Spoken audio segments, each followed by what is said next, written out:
नमस्कार दोस्तों, मैं हूं राणा प्रताप रॉय, आपका दोस्त, और एक बार फिर से स्वागत है आप सबका हमारे YouTube चैनल पर। दोस्तों, आज के वीडियो का टॉपिक है थायरोनॉर्म टैबलेट। थायरोनॉर्म टैबलेट जो कि Abbott health care private limited का एक प्रोडक्ट है, और इसके बारे में आज मैं इस वीडियो में पूरी जानकारी देने वाला हूँ कि ये जो टैबलेट है ये किस काम आता है, इसको कैसे लेना चाहिए, कितने दिन तक लेना चाहिए, इसका प्राइस क्या है, इसका साइड इफेक्ट क्या है।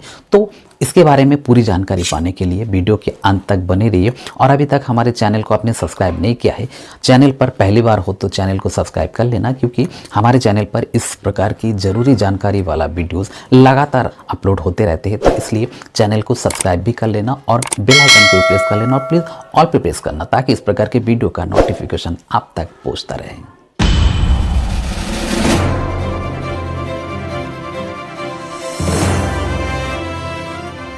दोस्तों, जो थायरोनॉर्म टैबलेट है इसके अंदर पाया जाता है लीवोथायरॉक्सिन। लीवोथायरॉक्सिन क्या है? ये एक प्रकार का थायरॉक्सिन ही है जो कि लैब में निर्मित होता है, यानी कि एक प्रकार का सिंथेटिक थायरॉक्सिन हार्मोन ही है। और इसका काम होता है हमारे बॉडी में जो थायराइड ग्लैंड का सिक्रेशन कम होने की वजह से THS का लेवल बढ़ जाता है, उसका लेवल को घटाना। यानी कि जब हमारे गले में स्थित जो तितली के आकार का थायराइड ग्लैंड है उसमें से T3 और T4 नामक जो हार्मोन है उसका सिक्रेशन कम होता है, तो उस समय हमारे बॉडी में कई प्रकार की दिक्कतें होने लगती है, क्योंकि इसका सिक्रेशन कम होने की वजह से THS का लेवल हमारे बॉडी में बढ़ जाता है। तो उस समय क्या करते हैं, लीवोथायरॉक्सिन या थायरॉक्सिन जो कि एक प्रकार का लैब में निर्मित सिंथेटिक हार्मोन है, बॉडी में इसको प्रवेश कर जाने के बाद में जो THS का लेवल है वो घट जाता है।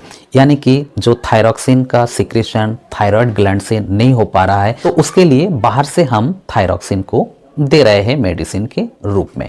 तो थायरोनॉर्म एक प्रकार का सिंथेटिक थायरॉक्सिन हार्मोन है, और इसका इस्तेमाल करने से थायराइड से संबंधित जो दिक्कत है वो दूर हो जाती है। आप बात करते हैं कि जो थायरोनॉर्म टैबलेट है ये कितने स्ट्रेंथ में मिलता है। देखिए, ये बहुत प्रकार के स्ट्रेंथ में मिलता है। इसका 12.5 mg से लेकर के 25, 37.5, 50, 75, 100, 125, 200 mg तक जो है अवेलेबल है मार्केट में। और ये बहुत सस्ती टैबलेट होती है। इसके जो 25 माइक्रोग्राम का 120 टैबलेट की एक डिब्बी होती है वो 193 रुपये की मिलती है। और इसके जो 50 mg का 120 गोली की जो एक डिब्बी होती है वो आपको 138 रुपये का मिलता है। और इसका जो 100 mg का एक डिब्बी होती है 120 गोली की, वो आपको 177 रुपये की मिल जाती है। तो बहुत ही सस्ती गोली है, 1-1.5 रुपये की एक गोली आपको आसानी से मिल जाती है, किसी भी मेडिकल स्टोर से मिल जाता है। इसको लेने के लिए आपको किसी प्रकार के डॉक्टर के पर्चे की आवश्यकता नहीं होती है। बिना डॉक्टर के पर्चे से भी आप इसको परचेस कर सकते हो, लेकिन बिना डॉक्टर के सलाह के आपको इसका इस्तेमाल नहीं करना है, क्योंकि आपका जो थायराइड का सिक्रेशन कम होने की वजह से हाइपोथायराइडिज्म की शिकायत हो गई है, जिसकी वजह से आप इसको लेना चाहते हो। वो कब तक लेना पड़ेगा, कितने मात्रा में आपको लेना चाहिए, तो ये आपका डॉक्टर ही बता सकते हैं। डोज कम ज़्यादा लेने पर कई प्रकार की साइड इफ़ेक्ट हो सकता है। कम लेने से आपको फ़ायदा नहीं करेगा, ज़्यादा लेने से आपको साइड इफ़ेक्ट होगा। तो इसलिए डॉक्टर की सलाह से ही लीजिए। आमतौर पर क्या होता है कि डॉक्टर आपका आयु, वजन, बीमारी की तीव्रता के हिसाब से इसका डोज निर्धारित करते हैं। अगर आपका THS का लेवल बहुत ज़्यादा है तो उस समय डॉक्टर आपको 1.6 mcg पर kg बॉडी वेट के हिसाब से पर डे आपको दे सकते हैं, और ज़रूरत होने पर उससे भी ज़्यादा मात्रा में दे सकते हैं। 1.6 mcg का मतलब हो गया आपको एक दिन में 90 से 100 माइक्रोग्राम की आवश्यकता है, यानी कि इसका 100 mg का एक टैबलेट आपके लिए पर्याप्त होगा। लेकिन जब THS का लेवल बहुत ज़्यादा होगा तो उस समय आपको 200 mg तक दिया जा सकता है, यानी कि 100 mg का आपको 2 टैबलेट भी लेना होता है।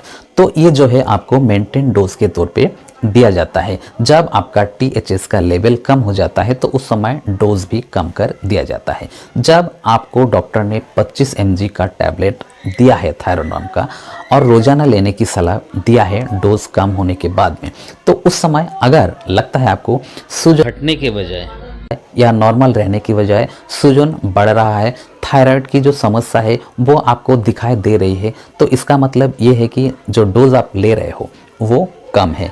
उस समय डोज बढ़ाना पड़ेगा। 25 mg ले रहे हो तो आप 37.5 mg या 50 mg का आपको लेना होगा। अगर उसको भी कुछ दिन लेने के बाद में आपको सुधार नहीं हो रहा है तो आपको और डोज बढ़ाना पड़ेगा। बेटर ये रहेगा कि आप जो है डॉक्टर को ही निर्धारित करने दो। अगर आपको लगता है कि जो डोज डॉक्टर ने दिया है उसको लेने के बाद में आपका जो प्रॉब्लम है वो सही तो हो गया है, लेकिन नई कुछ परेशानियां उत्पन्न हुई है, जैसे कि बहुत ज़्यादा भूख लगना, बेचैनी होना, अनिद्रा होना या नींद ज़्यादा होना, चिड़चिड़ापन होना, वजन एकदम से कम होता जा रहा है, तो उस समय आपको समझना होगा कि आपको ये जो डोज डॉक्टर दे रहे हैं वो ज़्यादा हो गया है। उस समय आपको डोज कम करना पड़ेगा। कुछ कंडीशंस होते हैं जैसे कि आयोडीन की कमी की वजह से प्रेगनेंसी के दौरान या तो थायराइड का जो ग्लैंड है उसका सिक्रेशन कम हो जाता है, या फिर खपत ज़्यादा होने की वजह से बाहर से थायरॉक्सिन देना होता है। साथ साथ कई प्रकार के मेडिसिन जैसे कि लिथियम आदि जो कि साइकेट्रिक मेडिसिन होता है, उसका इस्तेमाल करने से भी थायराइड ग्लैंड का जो सिक्रेशन है वो कम हो जाता है। और कई प्रकार के ऑटोइम्यून डिजीज़ होता है जिसकी वजह से भी ग्लैंड का सिक्रेशन कम होता है, तो उस समय भी थायरॉक्सिन दिया जाता है। और कुछ समय तक लेने से जो है ये परेशानी सही हो जाती है। आयोडीन की मात्रा अगर कम नहीं होगी बॉडी में तो उस समय ग्लैंड ठीक प्रकार से सिक्रेशन करने लगेगा, तो उस समय जो है थायरॉक्सिन लेने की ज़रूरत नहीं है। तो कई प्रकार के कंडीशन है जिसमें आपको लाइफ लॉन्ग लेना नहीं होता है। प्रॉब्लम सही होने के बाद में आपको ये टैबलेट छोड़ सकते हो। लेकिन और जो प्रॉब्लम है जिसकी वजह से आपको थायराइड की समस्या हुई है तो उसके लिए आपको लाइफ लॉन्ग यानी कि जब तक जीवित हो तब तक आपको मेडिसिन लेते रहना होगा। जैसे कि डायबिटीज़ आदि में होता है तो उस समय आपको नियमित रूप से दवा लेने से किसी प्रकार की कोई दिक्कत नहीं होती है। इसकी गोली बहुत सस्ती होती है और कोई खास साइड इफ़ेक्ट भी इससे नहीं होता है। शुरू में आपको थोड़ा दिक्कत ज़रूर होता है। अगर इसको लेने का सही तरीके की बात करें कि इसको कैसे लेना चाहिए, तो देखिए इसको हमेशा खाली पेट लेना चाहिए और नाश्ते से कम 1 घंटा पहले लेना चाहिए। अगर आपको कोई और मेडिसिन लेना है जैसे कि एंटासिड आदि लेना है जो कि आप लेते हो, डॉक्टर ने दिया है जैसे कि पेंटोप्राजोल DSR आदि लेते हो, तो इस मेडिसिन से कम आधे घंटे के बाद लेना होगा। उसके भी आधे घंटे के बाद आपको नाश्ता करना होगा।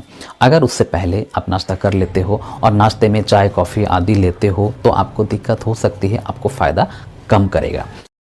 अगर इसके साइड इफ़ेक्ट की बात करें तो देखिए कम डोज लेने से किसी प्रकार का फ़ायदा नहीं होता है, प्रॉब्लम बढ़ता चला जाता है। ज़्यादा डोज लेने से कई बार आपको क्या होता है कि चिड़चिड़ापन, अनिद्रा की शिकायत हो सकती है, बेचैनी हो सकती है, भूख ज़्यादा लगने लगता है और साथ साथ आपको जो है पसीना ज़्यादा आने लगता है। साथ साथ गैस, उल्टी, उबकाई, पेट में दर्द आदि की समस्या हो सकती है। तो इस प्रकार के अगर कोई समस्या है तो कुछ समय में अपने आप ठीक हो जाता है या डॉक्टर से मिलकर के इसका समाधान कर सकते हो।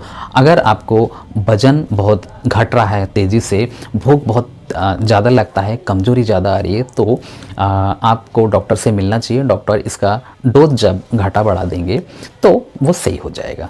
तो थायरोनॉर्म टैबलेट जो कि एबॉट का एक प्रोडक्ट है, इसके बारे में संक्षेप में जो भी मैंने जानकारी दी है आपको अच्छी लगी होगी। जानकारी अच्छी लगी है तो वीडियो को लाइक करना, शेयर करना दोस्तों में, और अभी तक हमारे चैनल को आपने सब्सक्राइब नहीं किया है तो चैनल को सब्सक्राइब कर लेना और बेल आइकन को प्रेस कर लेना और प्लीज़ ऑल पे प्रेस करना ताकि इस प्रकार के वीडियो का नोटिफिकेशन सबसे पहले आप तक पहुँच सके। तो दोस्तों इसी कामना के साथ कि आप सभी स्वस्थ रहिए, सुरक्षित रहिए।